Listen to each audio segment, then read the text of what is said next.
Good morning, children. Today we are going to start the part 4 of lesson 2, and the topic is external process. In the other three videos we have discussed regarding the first order landforms, second order landforms, and also the slow and sudden movements, intrusive and extrusive landforms. And in this topic we are going to discuss regarding the external process, how the landforms are formed in the exterior of the land surface. Let us start the video. The shaping of the landforms by wind and water are called third order landforms. First order landforms are oceans and continents. Second order landforms are mountains, plateaus, valleys and plains. Now we are going to discuss about the third order landforms, which are formed by the work of wind and water. These landforms includes the features like carved mountains, valleys, deltas, sand dunes, etc.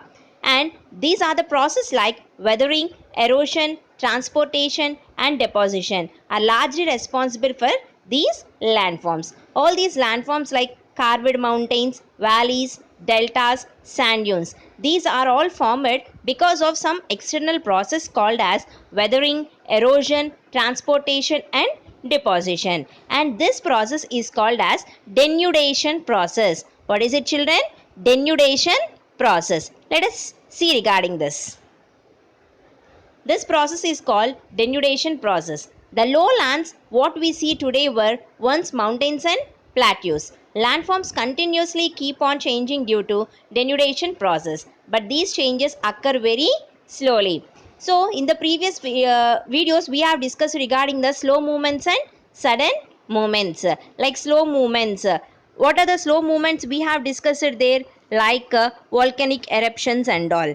Okay, and regarding the movements of the earth crust and all these called as slow movements. Sudden movements are like earthquakes, all these are called sudden movements. In this external process, very slowly the changes are occur on the earth surface. Example, take a big mountain. After years are passing, some hundreds and hundreds of years are passing, there will be a lot of change upon the surface of the mountain. This is because of the wind and water. How it happens? Let us see that. First one is weathering. You can see in the picture a rock boulder is there and it has broken into pieces. This is because of the chemical reaction of water with the rock there. Water reacts with the chemicals of the rocks and further weakens the rock. These process by which the rocks are weakened and broken are called as weathering. Understand, children? Did you? So the process, all these rocks which are reacts with the chemicals of the water, then this chemicals makes the rock to broke. So that is called as weathering. And next one is erosion. Erosion means we already know regarding that soil erosion. When there is any of the upper surface of the soil is taken away or washed away by the water, then it is called as soil erosion. But here completely the rocks will be eroded. Continuous flow of water from the rocky surface will make the rock also to be eroded. You can see in the picture, you can see these marks and everything upon the rocks there. So the mountains are completely eroded. Flowing water and wind have great power and can slowly wear away or cut away the rocks and soil cover in higher places. So the wind will be blowing from upward direction.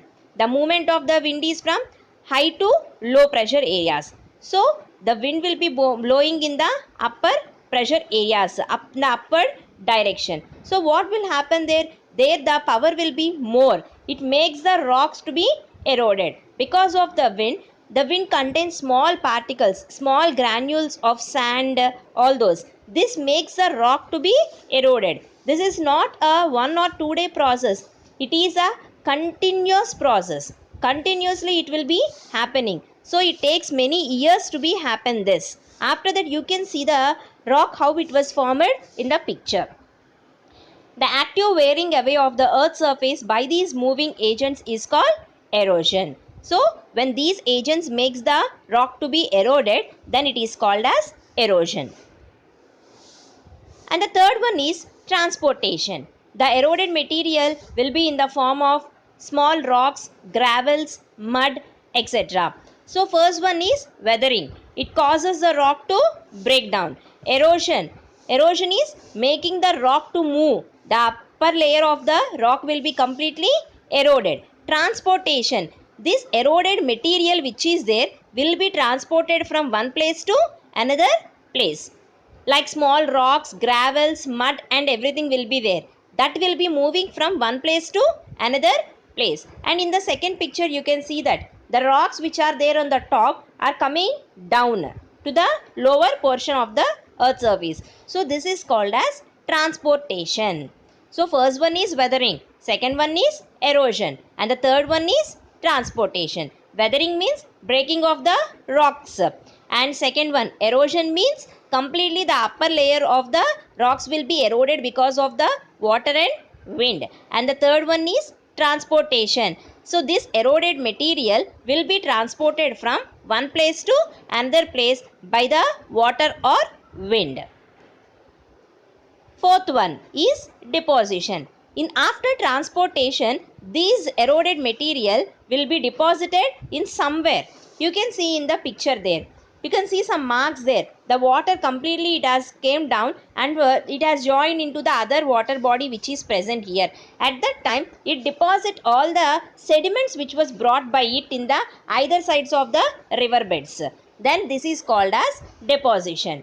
When the rivers and winds slow down, they do not have the force to carry the material anymore and they dump them. So, when the power of the wind and water has stopped, then they can't carry all the materials which was transported also. So, they leave there itself. This dumped debris help to form the plains and river basins. We say that to the sides of the rivers, to the river basins, it will be too fertile for agriculture and all. For what purpose it is so fertile? The sediments which was brought by these wind and water will deposit all these sediments to the sides of the river, that is only called as river basin, so that becomes very fertile. So this is called as deposition. So these are the four important parts of external process. So what are the four external process, children? First one is weathering. Second one is erosion. Third one is transportation. And fourth one is deposition. And this all process is called as denudation process. I hope that everyone understand this. And here is your assignment.